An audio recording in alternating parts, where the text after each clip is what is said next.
Joining us now from our bureau in New York, Jonathan Gilliam, a former Navy SEAL and FBI special agent. Jonathan, thank you very much for joining us. So it's been a big week in regard to the Trump accomplishments. We said that earlier that the Iowa caucus was kind of all haywire. He had the State of the Union address, of course, the acquittal.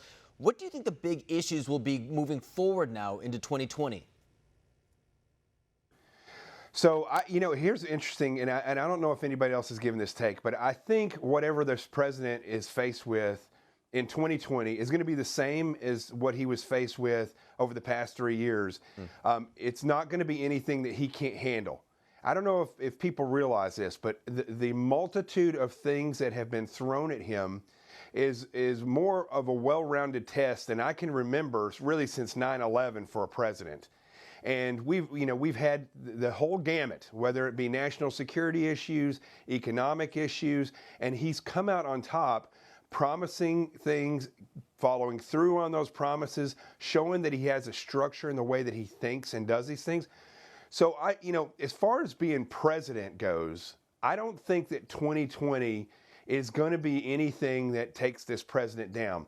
With the exception, I'm not going to say it's taking the president down, but sure, his biggest issue that he has is the same issue he's had for the past 3 years, which is the Democrat Party and this in nonstop attempt to overthrow this president one way or another. I think that people have become kind of numb to the faux outrage, whether it be this new bombshell, the Ukraine stuff, the Russia stuff. People are kind of looking past that now and are kind of looking more to results. And I think that's why the economy will be really big going into 2020. I think that's something where people can see the results themselves. There's statistics to back it up. Do you think that's going to be the primary issue going into the election? I think it's going to be a big one, and the reality is the economy is great. I mean, right now, their 401k is a huge measurement for the majority of people out there, and their 401ks right now are soaring. So I think that there's a measurable aspect to the economy that has not been there before, and I think that's really plays in the president's into his hands, because he's doing things that are actually measurable by the average person. Your 401k is great. You have a job. People that you know are getting employed. Those are things that are measurable. So I do believe that you're right as far as what is measurable. The president is doing things and making changes and sticking with his plan. I think it all falls back to the same type of two issues. It's kind of the fail-safes, if you will, in politics. The dinner table type of conversations that put money in your wallet, that being the economy, and also the question, are you safer right now under this president? And I think going into the next election, too, he does have things to back both those up. As you were saying about the economy, 401ks, tax cuts, stuff like that. That's something that people are actually seeing themselves, experiencing themselves. And then you look to foreign policy and American security, and he's killed 3 of the largest terrorists, or the most wanted terrorists in the entire world now over the past couple of weeks, whether it be the ISIS leader, the ISIS for general on the run, or the Iranian general, Qasem Soleimani. I mean, there are so many things that he can kind of tout and saying, I'm making this country safer as well. Do you think that is going to be something that he continues to kind of put on the forefront? Well, I think that Iran is probably, if they raise their head anymore during this, during 2020, I think that is going to be the thing that tests him as far as this goes. ISIS, potentially they've got them where they want them right now. Right. Afghanistan is still a problem.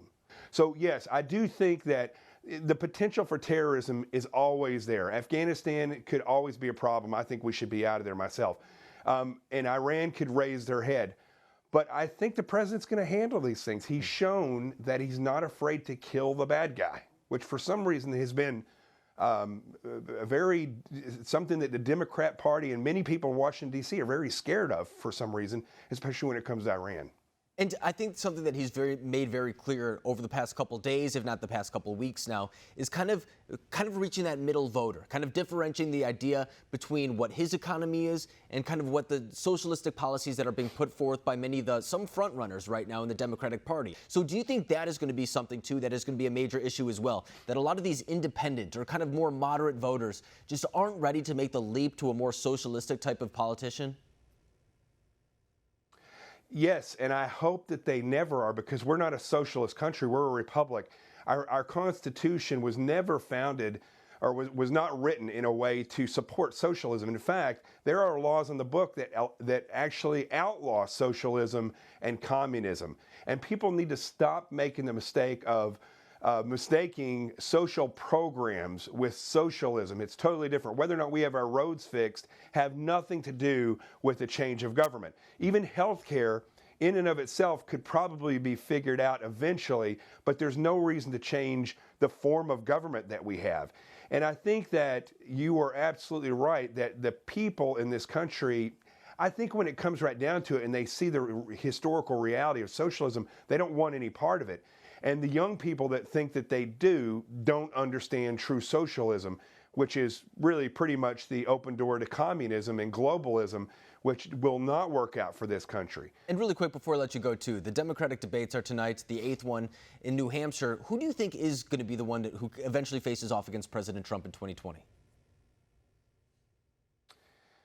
It's either. I think it's going to be either Buttigieg or Bernie Sanders. I think ultimately the one who has the most votes, believe it or not, or the most support is probably Bernie Sanders. And that's a scary thought. But at least we know and we can measure through this how far many of the people have moved to the left and into socialism. But listen, here's the reality. The Democrat and Republican parties are private companies, and they can basically play the game however they want. Don't rule that out. It happened the last time with Hillary Clinton and Bernie Sanders. It could happen again this time.